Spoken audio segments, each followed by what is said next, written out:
Hey, what's up everybody? Today we're going to be doing a test ride and review on the Indian Challenger. And if you're thinking about picking one of these motorcycles up for yourself, you're in luck because I'm here to tell you whether or not this bike right here is a good buy or a good buy. For those of you who aren't familiar with this motorcycle or you're relatively new to it, let's go over a couple things. This is Indian Motorcycle's answer to Harley-Davidson's Road Glide. Both motorcycles include a fixed fairing for light steering in the front and less wind buffeting during long touring adventures. The biggest difference from the Indian Challenger to the Road Glide is the liquid-cooled V-twin as opposed to Harley's air-cooled V-twin. This bike also includes big Brembo brakes up front, inverted forks, and a Fox Racing monoshock in the rear. This one specifically is a 2020 model. It is pre-owned, so it's got some nice upgrades and accessories on it like an air cleaner, mid-rise bars, passenger sissy bar, and a luggage rack. Plus this wonderful flared windscreen to really throw wind up over your head.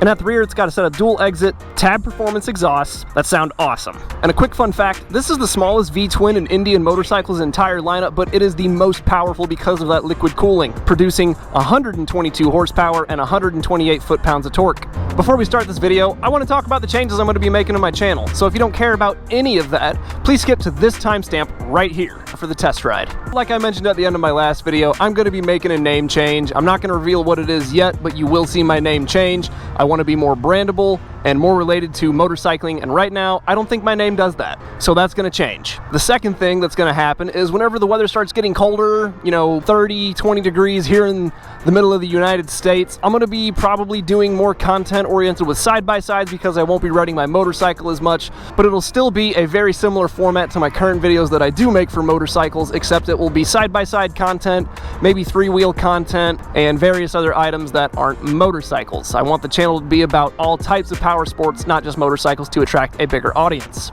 So anyway, that's it. Let's get to the test ride. And we are here for the test ride. A little bit about this bike. This bike was introduced in 2020. It's been in production for 2 years now. And it is easily my favorite Indian motorcycle in the entire lineup. And if there's a word I had to use to describe this motorcycle, it is freight train. 122 horse isn't very common in a motorcycle like this out of the box. Usually you got to pay for that kind of performance on something like a Road Glide or any type of air-cooled motorcycle. Those are really impressive numbers from a factory machine from Indian Motorcycle, so kudos to them for that. For being 830 pounds, the bike is surprisingly nimble, and if you're intimidated by it, you should really go sit on one. I think you'd be really surprised at how low the center of gravity is and how easily it pops up compared to the competition. And we will take it through the roundabout as per usual. We're pretty low. That's a lot of lean angle for a big bike like this. It's an absolute hot rod. It is so much fun for a big bike. And at the end of the day, you've got a really solid cruising motorcycle with a nice fixed fairing in front of you to keep all the wind off of you and keep your steering light. This is a really subtle detail, but I love where they put the gauges on this compared to the Road Glide. The Road Glide gauges are down here. These gauges are up here, which means all I have to do to take my eyes off the road is go from here, down, and back up, which is a really nice feature. And if you didn't know, Indian Motorcycle is owned by Polaris Industries, and Polaris produces what's called Ride Command, which is the 7-inch infotainment center here. Anything that's not a base on their bagger motorcycle lineup is going to get navigation, power locking saddlebags, and all sorts of really cool other features jam-packed into this. It's glove-friendly, super intuitive. If you get a chance, get into an Indian Motorcycle dealership, go over to the baggers, and play with one of these displays. So bottom line is, this thing is jam-packed full of features, and it should be for around 32,000 out the door. And now we have to do the 0 to 60 test.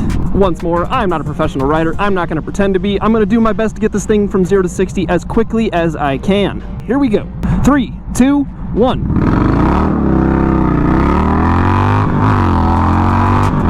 60.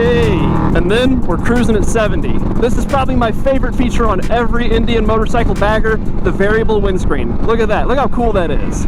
One thing I'm not certain about is why they put a slit right there. If anyone has an answer for that, please tell me. And this is a great time to talk about the fixed fairing up front. We've got this big tractor trailer throwing tailwinds everywhere. That wind is hitting my fairing, but not my steering, right? Because this is isolated from my fairing.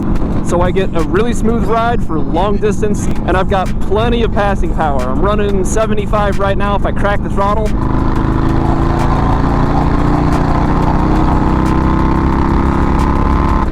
that was a run to 100. Oh, and it has ride modes. If I pull down my screen, I've got Sport, Standard, and Rain. And check it out, cruise control. Look how nice that is. Look at this big dog rolling down the road. No hands. All thanks to that big fixed fairing up front. Well, not all. It's not entirely because of the big fixed fairing. You have to be a decent rider. But the fairing plays a big role in it. This thing just cuts through the wind. A seriously awesome, performance-oriented bagger. This is what people want. They don't want to buy a bike that they have to build. You don't have to build this bike. It comes ready to rock out of the box. Now sure, you can upgrade it and customize it to make it your own and make it a little bit better, but it's already pretty damn good the way it shows up. Hey look, it's my boss. He don't care. Before we do the end of the video, I want to give you a quick exhaust clip.